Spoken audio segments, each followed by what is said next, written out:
ஏன்பா இந்த மாதிரி கவலையாக உட்காந்துருக்க அப்படின்னோன்னு, இல்லையா எனக்கு வருமானம் பத்தலை, என்னோட மனைவியை பார்க்கணும் அப்படின்னு சொல்லி புலம்புனோன்னே, இந்த காட்டில் ஒரு குகை இருக்குது, அந்த குகைக்கு பின்னாடி பார்த்தீங்கன்னா ஒரு குள்ளர்கள் கூட்டம் இருக்காங்க.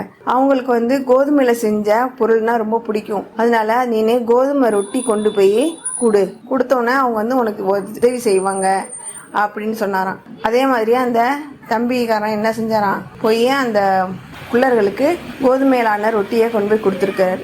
அந்த குள்ளர்களை என்ன பண்ணாங்க, அந்த பையனுக்கு ஏதாவது உதவி செய்யணும் அப்படின்ற எண்ணத்தில் ஒரு உரல் கொடுத்தாங்களாம். உரல்னாக்கா அதில் மாவு அரைக்கிற மாதிரி இயந்திரமாக இருக்கும். அந்த இயந்திரத்தை கொடுத்தோன்னே, நீ வலது பக்கமாக சுற்றினா உனக்கு தேவையான பொருள்லாம் கிடைக்கும், நீ இடது பக்கம் சுற்றினா அந்த கேட்ட பொருள் நின்றுடும் அப்படின்னு சொல்லி கொடுத்தாங்களாம். சரின்னு அந்த தம்பிக்காரனும் என்ன பண்ணா, வீட்டுக்கு எடுத்துகிட்டு தனக்கு தேவையான பொருள்லாம் கேட்டு வாங்கிக்கிட்டான்.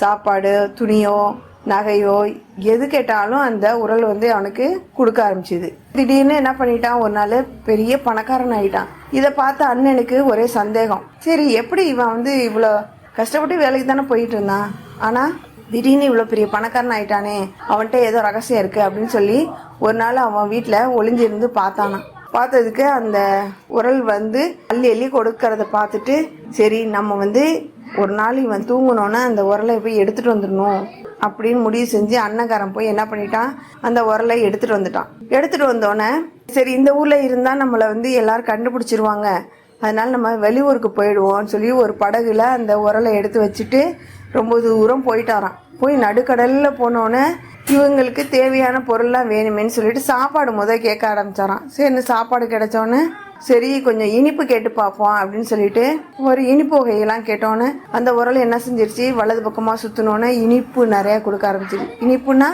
இனிப்பான பலகாரங்கள்லாம் கொடுக்க ஆரம்பிச்சிருச்சு. ஆஹா, ரொம்ப நமக்கு தவிட்டுது, அதாவது இனிப்பு சாப்பிட்டோன்னே ஒரே தகப்பாக இருக்குது, அதனால வேற உப்புக்கள் சாப்பிட்டா நல்லா இருக்குமே அப்படின்னு சொல்லிட்டு இந்த உரல்கிட்ட கொஞ்சோண்டு உப்புக்கள் கொடு அப்படின்னு சொல்லி கேட்டோன்னே அது என்ன ஆயிடுச்சு, வலது பக்கம் சுற்றினோன்னே உப்புகள் நிறையா வர ஆரம்பிச்சு. வந்தோடனே அதில் ஒரு உப்புகளை எடுத்து வாயில் வச்சுட்டு நாக்கில் இருந்த சுவையை மறந்து அவர் என்ன பண்ணிட்டாரு, வலது பக்கம் சுற்றின உரலை இடது பக்கம் சுத்த மறந்துட்டாரு.